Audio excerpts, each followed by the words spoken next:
في القلب مشاعر فيها قد أشرقت الشمس عليها عن خطط لم أعبأ فيها ستكون بأيامي فرقا فحياتي قبل الحلقات الحمد لله نحمده ونستعينه ونستغفره ونعوذ بالله من شرور أنفسنا وسيئات أعمالنا من يهده الله فلا مضل له ومن يضلله فلا هادي له وأشهد أن لا إله إلا الله وحده لا شريك له وأشهد أن محمدا عبده ورسوله أما بعد فأعوذ بالله من الشيطان الرجيم بسم الله الرحمن الرحيم يا أيها الناس اعبدوا ربكم الذي خلقكم من نفس واحدة وخلق منها زوجها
خلق جديد.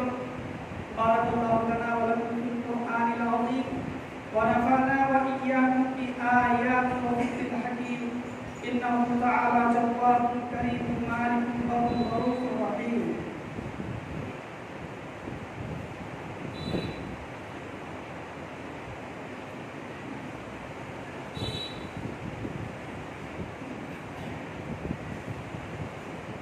الحمد لله رب العالمين والعاقبة للمتقين والصلاة والسلام على رسوله الكريم ومن تبعه بإحسان إلى يوم الدين.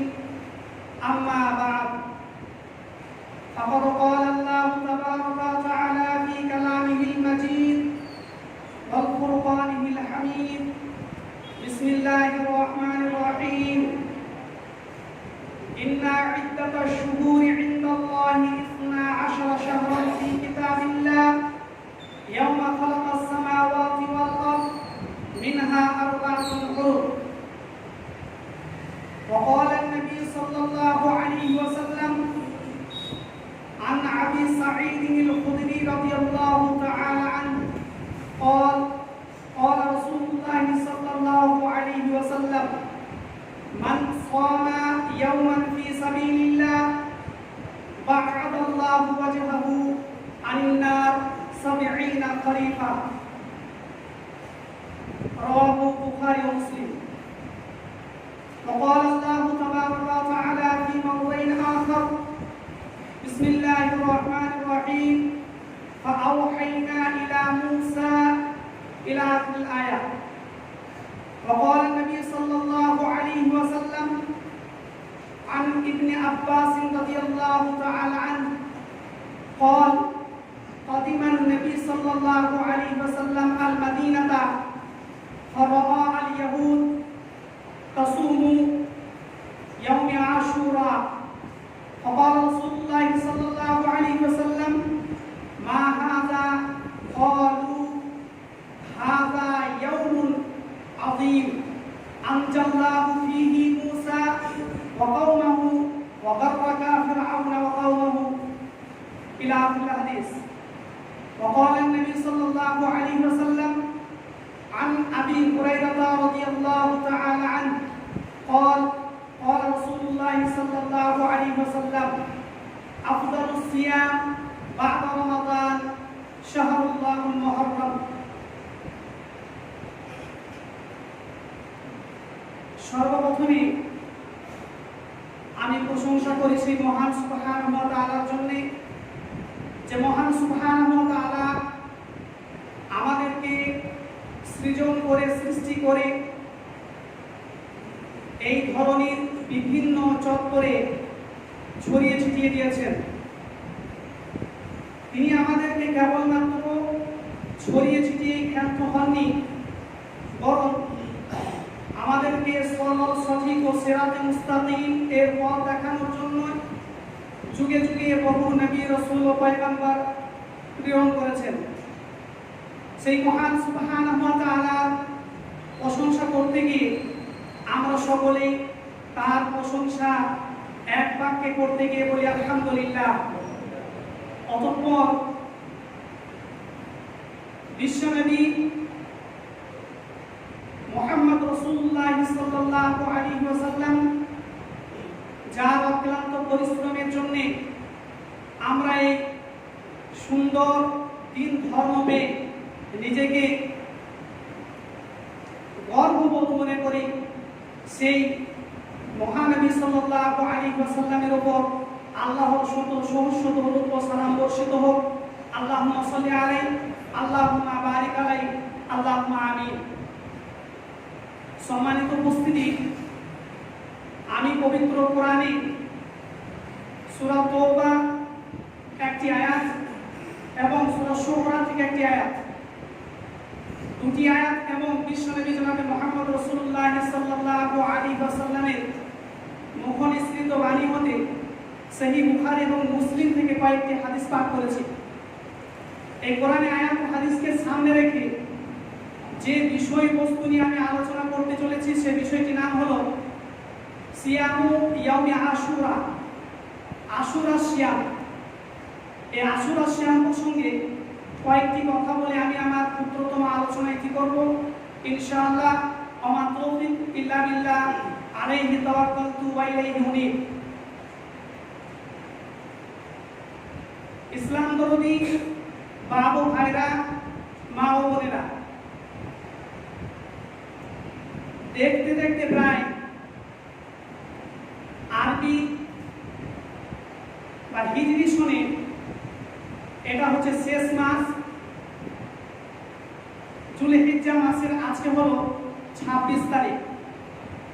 আর কয়েকদিন পরে আবার প্রথম আরবি মাসের প্রথম স্টার্ট আরম্ভ হবে, সেটা হচ্ছে মুহররম মাস। এই মুহররম মাসে আমাদের জন্য কিছু ইবাদত আল্লাহ রাসূল সাল্লাল্লাহু আলাইহি ওয়াসাল্লাম তিনি শিখিয়েছেন, আর কিছু বিদআত আমরা করি যেগুলো আল্লাহ রাসূল সাল্লাল্লাহু আলাইহি ওয়াসাল্লাম আমাদেরকে শিক্ষা দেয়নি। আমরা এই সমস্ত বস্তুগুলো যাতে করে পরিহার করতে পারি যা আল্লাহ রাসূল সাল্লাল্লাহু আলাইহি ওয়াসাল্লাম আমাদেরকে শিক্ষা দেয়নি, তার জন্য আল্লাহ পাক রব্বুল আলামিনের কাছে আকুল আবেদন করি, দোয়া করি, আল্লাহ পাক রব্বুল আলামিন আমাদেরকে যেন এই সমস্ত বস্তু থেকে দূরে রাখেন, আমিন। সম্মানিত উপস্থিতি, আশুরা শব্দটি আরবি আশার শব্দ থেকে এসেছে, যার অর্থ হলো দশম।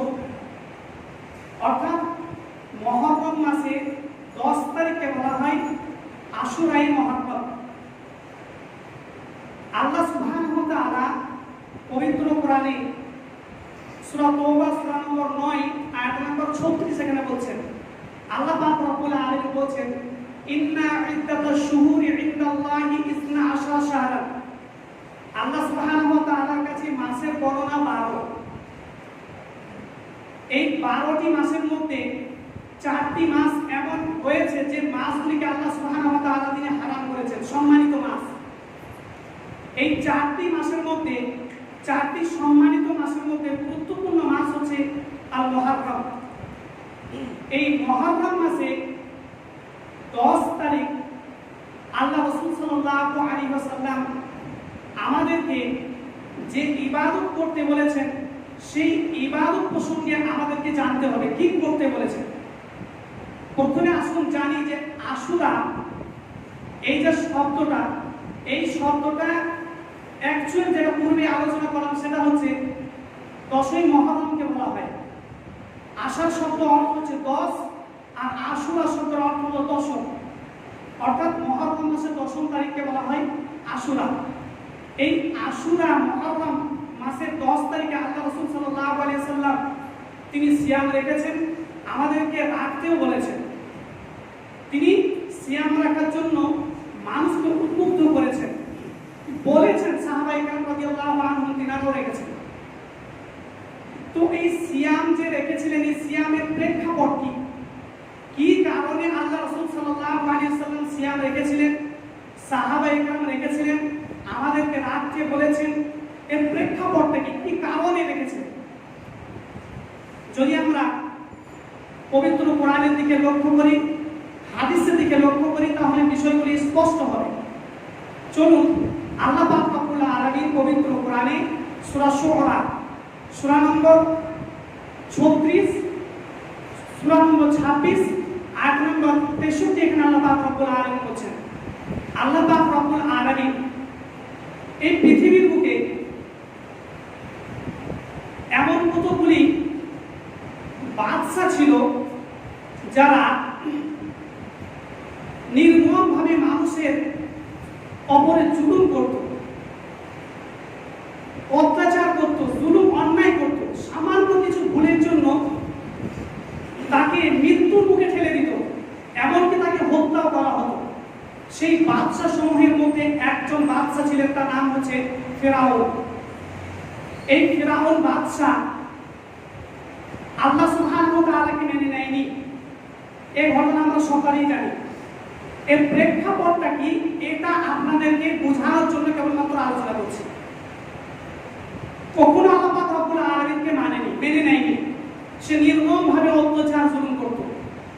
আল্লাহ সুবহানাহু ওয়া তাআলা তিনি তাকে হিদায়াত দেওয়ার জন্য আল্লাহ পাক রব্বুল আলামিন মুসা আলাইহিস সালামকে পাঠালেন এবং হারুন আলাইহিস সালামকে পাঠালেন। মুসা এবং হারুনকে পাঠানোর সাথে সাথে আল্লাহ পাক রব্বুল আলামিন আসমানি কিতাব দিলেন, তাওরাত। কিন্তু ফিরাউন মুসা আলাইহিস সালামের কথা মানেনি, শুনেনি। উল্টিয়ে কি করেছিল? মুসা আলাইহিস সালাম এর উপরে এবং তার যে সাথী বর্গ ছিল তাদের উপরে নির্মম অত্যাচার করতে আরম্ভ করলো। এত অত্যাচার করতে আরম্ভ করলো যে সহ্য করার বিষয় নাই। যার জন্য আল্লাহ সুবহানাহু ওয়া তাআলা মুসা আলাইহিস সালামকে বললেন কি, যে তুমি এখান থেকে আল্লাহ পাক রব্বুল আলামিনের আদেশে তিনি সেই স্থান ছেড়ে পালানোর জন্য কি করলেন? চেষ্টা করলেন। তিনি পালাতে গেলেন, যেখান থেকে চলে গেলেন, এখান থেকে যাওয়ার চেষ্টা করলেন। যেতে যেতে তিনি একটা বিপদের সম্মুখীন হলেন, একটা সমস্যার সম্মুখীন হলেন। সেটা হচ্ছে কি, সামনে একটা দরিয়া দেখতে পেলেন। সেখানে গিয়ে মুসা আলাইহিস সালাম ওনার যারা সাথী ছিলেন তারা হতভম্ব হয়ে গেল যে কি করা যায়। আল্লাহ পাক রব্বুল আলামিন সেই সময় ওহী করে জানালেন। আল্লাহ পাক রব্বুল আলামিন পবিত্র কোরআনে বলেছেন সূরা শুআরার মধ্যে, ফাআওহাইনা ইলা মুসা, আমি মুসাকে ওহী এর মারফতে জানালাম কি, তোমার হাতে যে লাঠিটা রয়েছে ওই লাঠি দ্বারা তুমি সাগরে প্রহার করো। তিনি তাই করলেন, প্রহার করলেন। ফালাক, অতঃপর কি হলো? সেই সাগর বিভক্ত হয়ে গেল। বিভক্ত হয়ে যাওয়ার পরে আল্লাহ পাক রব্বুল আলামিন তারপর বলছেন, প্রত্যেকটি যে বিভক্ত হয়েছিল এই বিভক্তগুলি এমন ভাবে হয়েছিল যে পাহাড়ের মতো দাঁড়িয়ে গেছিল, অর্থাৎ পানিগুলো পাহাড়ের মতো দাঁড়িয়ে গেছিল। এবং মুসা আলাইহিস সালাম এবং তার সাথী যারা ছিল তারা সে পার হয়ে চলে গেল, কিন্তু ফিরাউন পার হতে পারেনি এবং তার যে সাথী বর্গ ছিল তারাও পার হতে পারেনি। আল্লাহ পাক রব্বুল আলামিন তাদেরকে সেখানে ডুবিয়ে মেরেছেন। এখান থেকে স্পষ্টভাবে বোঝা যাচ্ছে যে মুসা আলাইহিস সালামকে এই সময় আল্লাহ পাক রব্বুল আলামিন কি করেছিলেন? বাঁচিয়েছিলেন। যে দিনটা ছিল সেটা ছিল কি, মুহররম মাসের 10 তারিখ। আর এই জন্যই আল্লাহ রাসূল সাল্লাল্লাহু আলাইহি ওয়াসাল্লাম কি করেছিলেন? মুসা আলাইহিস সালাম কি করেছিলেন? শুকরিয়ার জন্য মুসা আলাইহিস সালাম আল্লাহর শুকরিয়ার জন্য কি করেছিলেন? সিয়াম পালন করেছিলেন, যা স্পষ্ট হাদিস থেকে প্রমাণিত। সহিহ বুখারী হাদিস নম্বর 2008, বর্ণনাকারী হচ্ছেন ইবনে আব্বাস রাদিয়াল্লাহু তাআলা আনহু। তিনি বলছেন, ফাতিমান নবী সাল্লাল্লাহু আলাইহি ওয়াসাল্লাম, আল্লাহ রাসূল সাল্লাল্লাহু আলাইহি ওয়াসাল্লাম যখন মদিনায় আগমন করলেন, মক্কা থেকে মদিনায় এলেন, ফারাআ আল ইয়াহুদ, আল্লাহ রাসূল সাল্লাল্লাহু আলাইহি ওয়াসাল্লাম ইহুদিদেরকে দেখলেন। কি দেখলেন? তাসুমু, তারা সিয়াম পালন করছে। এই দিনে অর্থাৎ আশুরার দিনে তারা সিয়াম পালন করছে। আল্লাহ রাসূল সাল্লাল্লাহু আলাইহি ওয়াসাল্লাম তাদেরকে জিজ্ঞাসা করলেন, মা হাযা, এই দিনটা কোন এমন দিন যে দিনে তোমরা সিয়াম রাখছো? এর গুরুত্ব কি? কেন তোমরা এই দিনে সিয়াম রাখছো? তারা বললেন, ফাকাল, তারা উত্তর দিলেন কি, হাযা ইয়াউমুন আযীম, এটা হলো একটা মহৎ দিন, একটা গুরুত্বপূর্ণ দিন। কি করে গুরুত্ব, কেন গুরুত্ব আছে?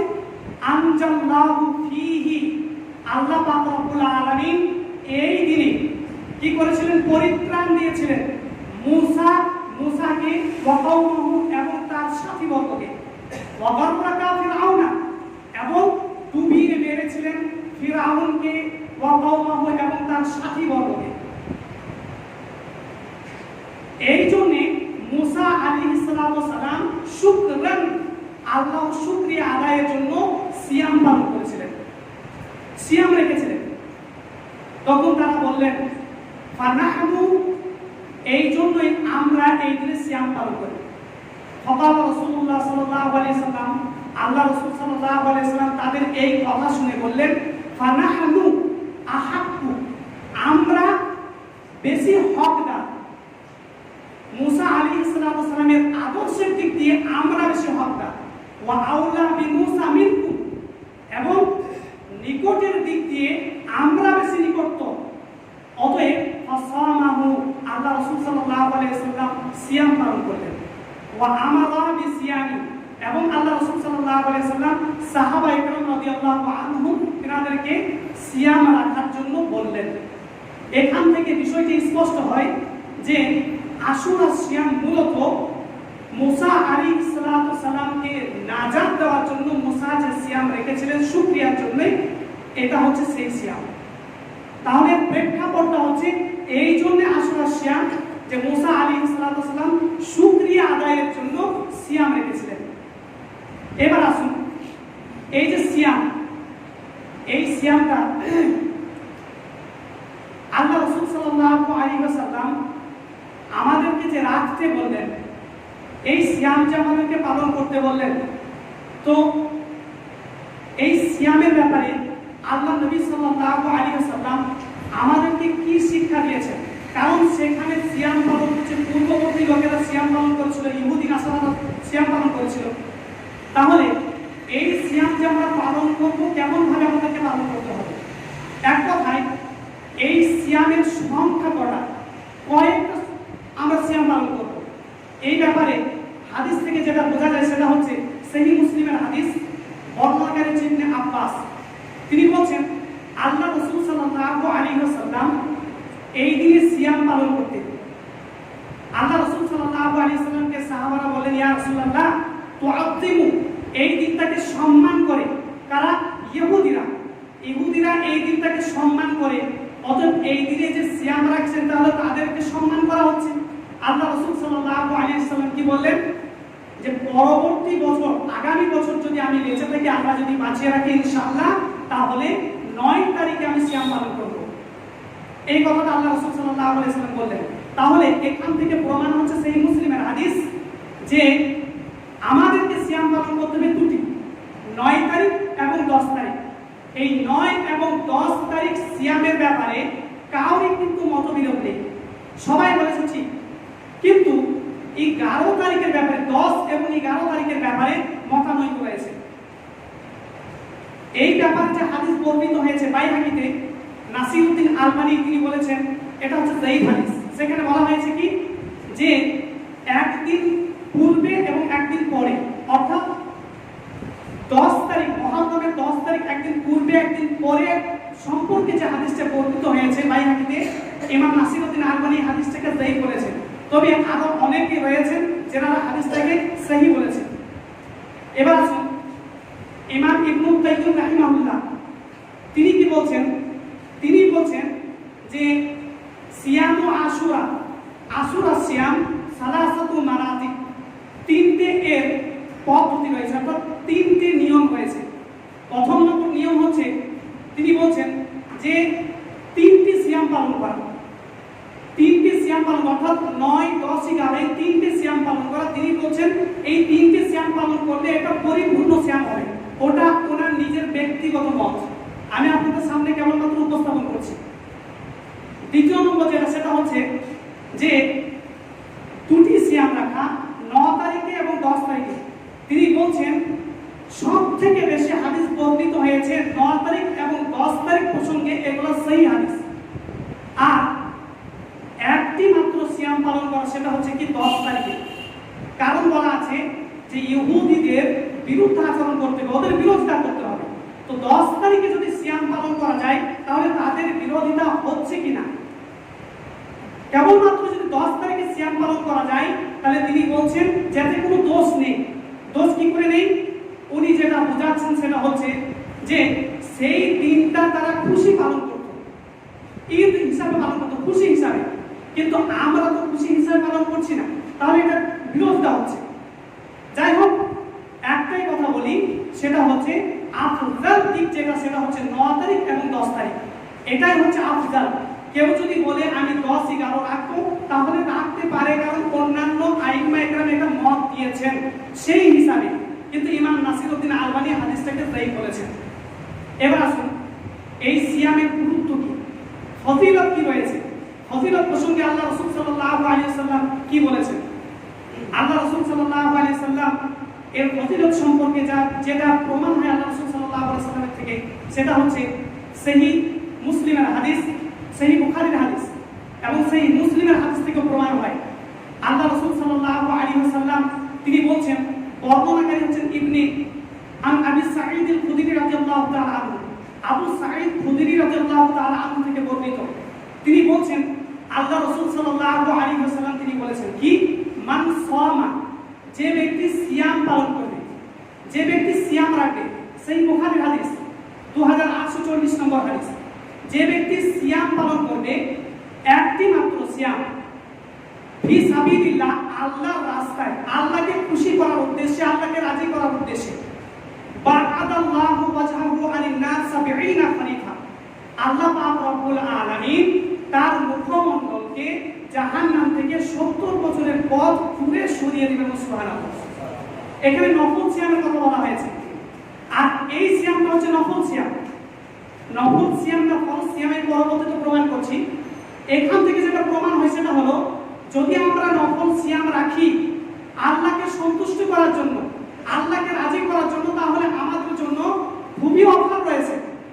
আল্লাহ রাসূল সাল্লাল্লাহু আলাইহি ওয়াসাল্লাম অন্য জায়গাতে বললেন, সহিহ মুসলিমের হাদিস 1162 নম্বর হাদিস এবং 1163 নম্বর হাদিসে বলেছেন, বর্ণনাকারী হচ্ছেন আবু হুরায়রা রাদিয়াল্লাহু তাআলা আনহু, তিনি বলেন, আফদালুস সিয়াম বাদা রমাদান, আফদালুস সিয়াম বাদা রমাদান, রমজানের পরে আফদাল সিয়াম হচ্ছে কি, শাহরুল মুহররম, মুহররম মাসের সিয়াম।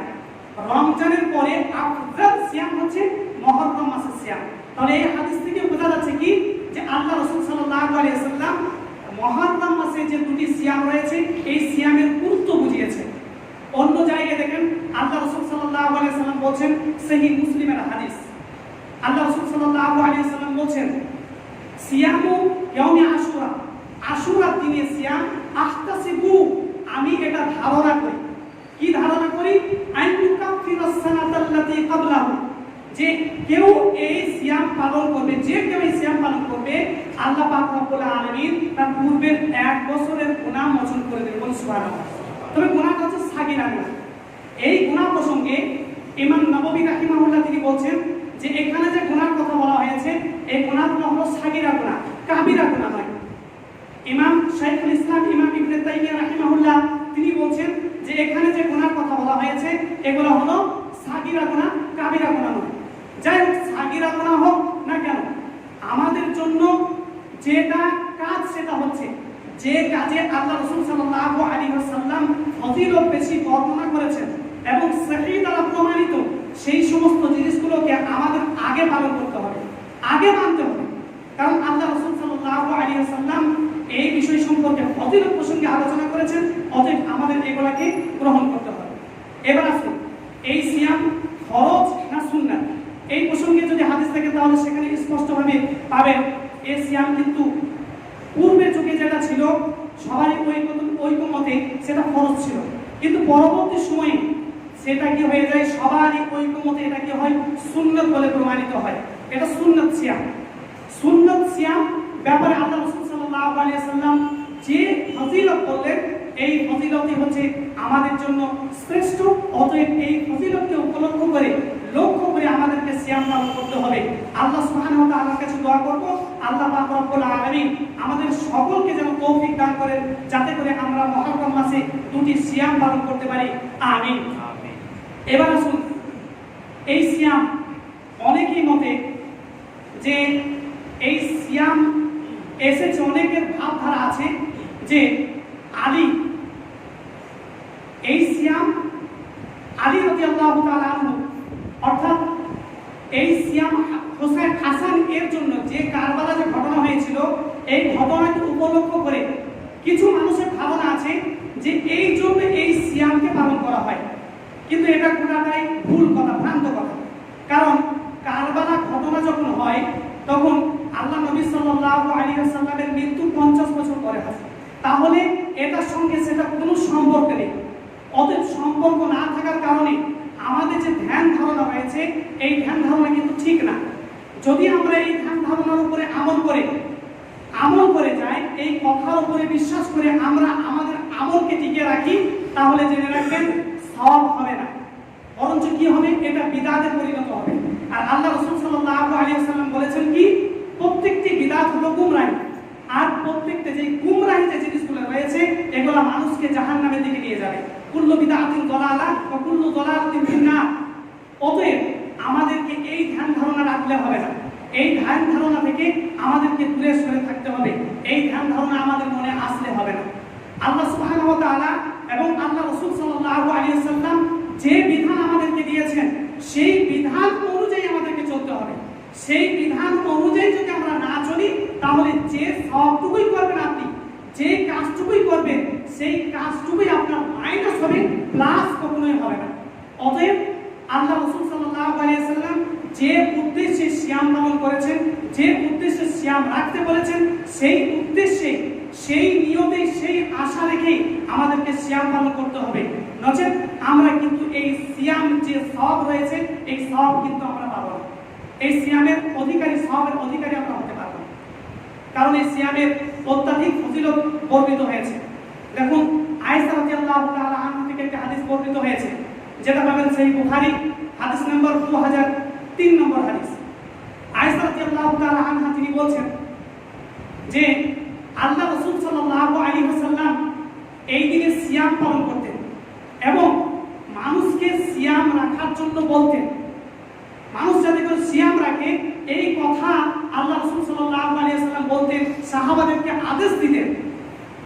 অন্য জায়গায় দেখেন আন রুবাইয়া বিনতে মুআওবিস থেকে বর্ণিত, তিনি বলেন যে আরসালা রাসূলুল্লাহ সাল্লাল্লাহু আলাইহি ওয়াসাল্লাম, আল্লাহ রাসূল সাল্লাল্লাহু আলাইহি ওয়াসাল্লাম তিনি আশুরা, তিনি এই আল্লাহ রাসূল সাল্লাল্লাহু আলাইহি ওয়াসাল্লাম এই মুহররমের 10 তারিখে আল্লাহ রাসূল সাল্লাল্লাহু আলাইহি ওয়াসাল্লাম কি করলেন, একজন বাহককে যে কথা নিয়ে যেটাকে পাঠালেন, তাদের কাছে আনসারদের কাছে পাঠালেন এবং তাদের কাছে গিয়ে একটা কথা বলতে বলেন, সেটা হচ্ছে কি, যে সমস্ত মানুষেরা সকাল করেছে ইফতারের অবস্থাতে তারা কি করে, তারা ইফতার করে সারা দিনটাকে পার করবে, আর যারা সিয়াম অবস্থায় আছে তারা যেন কি করে, সিয়াম থাকে, তারা যেন সিয়াম অবস্থায় থাকে, তারা সিয়াম যেন না ভাঙে।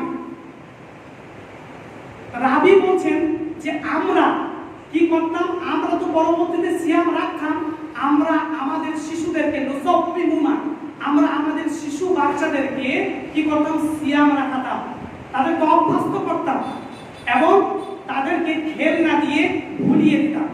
যখন তাদেরকে খিদে লাগতো, ক্ষুধার্ত হতো, তখন তারা কান্না করতে আরম্ভ করতো, তাদেরকে খেলনা দিয়ে আমরা ভুলিয়ে দিতাম, তারপরে ইফতারের সময় আসতো। এই সিয়ামের গুরুত্ব ফজিলত রয়েছে বলেই সাহাবায়ে কেরাম রাদিয়াল্লাহু আনহুম তিনারা রেখেছেন, রাতকে উদ্বুদ্ধ করেছেন। অতএব আমাদেরকে এই সিয়াম পালন করতে হবে, আমাদেরকে এই সিয়ামের প্রতি উদ্বুদ্ধ হতে হবে, আমাদেরকে উদ্বুদ্ধ করতে হবে, পরিবারকে উদ্বুদ্ধ করতে হবে, স্ত্রীদেরকে বলতে হবে, সন্তানদেরকে সিয়াম রাখতে হবে। এই হাদিস থেকে প্রমাণ হয় রাখার জন্য তাদেরকে বলতে হবে। শিশু সন্তানকে অভ্যস্ত করতে হবে, যদি অভ্যস্ত না করেন এই নফল সিয়ামগুলি পালন করিয়ে, তাহলে ফরজ সিয়াম কিন্তু রাখা সম্ভব হবে না, কষ্ট হবে। একটা হোক দুটো হোক এইভাবে তাদেরকে পালন করতে হবে, যেভাবে সাহাবায়ে কেরাম রাদিয়াল্লাহু আনহুম তিনারা শিক্ষা দিতেন। মা এবং বোনেদেরকে বলবো, বিশেষ করে আপনারা বাড়িতে অবস্থান করেন, বাড়িতে থাকেন, আপনাদের পক্ষে এটা বেশি সম্ভব হবে এই সিয়ামগুলো পালন করা। এই সিয়াম পালন করবেন, কারণ আল্লাহ রাসূল সাল্লাল্লাহু আলাইহি ওয়াসাল্লাম মহিলাদের ব্যাপারে বলেছেন, যারা কয়েকটি জিনিস কেবলমাত্র করবে তাদের জন্য আল্লাহ রাসূল সাল্লাল্লাহু আলাইহি ওয়াসাল্লাম বলেছেন তারা সরাসরি জান্নাতে যাবে, তার মধ্যে একটি হচ্ছে সিয়াম পালন করা। অতএব নফল সিয়ামের গুরুত্ব রয়েছে, গুরুত্ব আল্লাহ রাসূল সাল্লাল্লাহু আলাইহি ওয়াসাল্লাম বলেছেন। অতএব আমাদের সকলকে এই সিয়াম পালন করতে হবে। আল্লাহ পাক রব্বুল আলামিনের কাছে দোয়া করব, আল্লাহ পাক রব্বুল আলামিন আমাদেরকে যেন প্রত্যেককে এই সিয়াম পালন করার তৌফিক দান করেন। সামনে মাসে ইনশাআল্লাহ আল্লাহ পাক রব্বুল আলামিন সামনের সপ্তাহে যদি বাঁচিয়ে রাখেন, তাহলে অবশ্যই কারবালার যে ঘটনা কি ঘটেছিল, আসল কি ঘটনা হয়েছে, আর এই বিদআত আমরা কি করে চলেছি, আজ আমরা কোন জায়গাতে অবস্থান করছি, এই প্রসঙ্গে আলোচনা করব। আজকে জানেন বড় দুঃখ লাগে, এমন এমন কাজ আমাদের সমাজে বিরাজ করেছে যে কাজগুলি কোনো অস্তিত্ব নেই, যে কাজগুলি শুনলে শ্রবণ করলে অবাক লাগে, যে কাজ প্রসঙ্গে আল্লাহ রাসূল সাল্লাল্লাহু আলাইহি সাল্লাম কোনোদিন বলেনি, শিক্ষা দেয়নি, সেই কাজ কিভাবে আজকে আমাদের কাছে অবস্থান করেছে। সেই কাজ কিভাবে আমাদের সামনে থাকতে পারে, সেই কাজ কিভাবে আমাদের সামনে চলতে পারে, আমরা সেগুলোকে উচ্ছেদ করতে পারছি না, আমরা সেগুলিকে সরাতে পারছি না। আল্লাহ পাক রব্বুল আলামিন তিনি বলছেন, তোমাদের মধ্যে এমন একটা দল থাকা দরকার যে দলটা মানুষকে সৎ কাজের আদেশ দিবে এবং অসৎ কাজ থেকে বাধা প্রদান করবে। এরকম একটা দল থাকা দরকার। কিন্তু আজকে বড় পরিতাপের বিষয়, মানুষ অন্যায় করলে বলতে ভয় পায়, মানুষ অন্যায় করে যাচ্ছে বলতে পারেনি। আমি বলিনি তার সাথে বিবাদ করুন, কিন্তু আসল যে জিনিসটা সেই জিনিসটা আপনি উপস্থাপন করুন, আপনি বলুন। যদি না মানে আল্লাহ সুবহানাহু ওয়া তাআলা তার হিসাব নিকাশ নেবেন। আল্লাহ রাসূল সাল্লাল্লাহু আলাইহি ওয়াসাল্লাম তিনি বলছেন, আল্লাহ পাক রব্বুল আলামিন কোন মানুষের অন্তরটা দেখে মানুষকে বিবেচনা করতে বলেনি। মানুষের বাহ্যিক থেকে মানুষ বিবেচনা করবে, বাহ্যিক থেকে মানুষ ফয়সালা করবে, আর অন্তরের সম্পর্কে বিচার নেবেন আল্লাহ সুবহানাহু ওয়া তাআলা। অতএব আমাদেরকে মানুষের কাছে আসল জিনিসটা উপস্থাপন করতে হবে, যে জিনিসটা আল্লাহ রাসূল শিক্ষা দিয়েছেন সেই বিষয়টা উপস্থাপন করতে হবে। সে মানুষ চাই না আমার, ওটা পরের কথা। আল্লাহ পাক রব্বুল আলামিন আমাদেরকে সেই তৌফিক দান করুন যাতে করে আমরা মানুষের কাছে সঠিক জিনিসটা উপস্থাপন করতে পারি। আমিন। আল্লাহুম্মা সাল্লি আলা মুহাম্মাদ ওয়া আলা আলি মুহাম্মাদ কামা সাল্লাইতা আলা ইব্রাহিম ওয়া আলা আলি ইব্রাহিম ইন্নাকা হামিদুম মাজিদ। আল্লাহুম্মা বারিক আলা মুহাম্মাদ ওয়া আলা আলি মুহাম্মাদ কামা বারাকতা আলা ইব্রাহিম ওয়া আলা আলি ইব্রাহিম ইন্নাকা হামিদুম মাজিদ। اللهم اغفر له وارحمه وعافه واعف عنه واكرم نزله ووسع مدخله واغسله بالماء والثلج والبرد ونقه من الخطايا كما ينقى الثوب الابيض من الدنس وابدله دارا خيرا من داره واهلا خيرا من اهله. ربنا آتنا في الدنيا حسنة وفي الآخرة حسنة وقنا عذاب النار. ربنا ظلمنا أنفسنا وإن لم تغفر لنا وترحمنا لنكونن من الخاسرين. ربنا هب لنا من أزواجنا ذريتنا قرة أعين واجعلنا للمتقين إماما. ربنا هب لنا من أزواجنا ذريتنا قرة أعين واجعلنا للمتقين إماما. ربنا تقبل منا إنك أنت السميع العليم وتب علينا إنك أنت التواب الرحيم. سبحان ربك رب العزة عما يصفون. السلام على المرسلين. الحمد لله رب العالمين.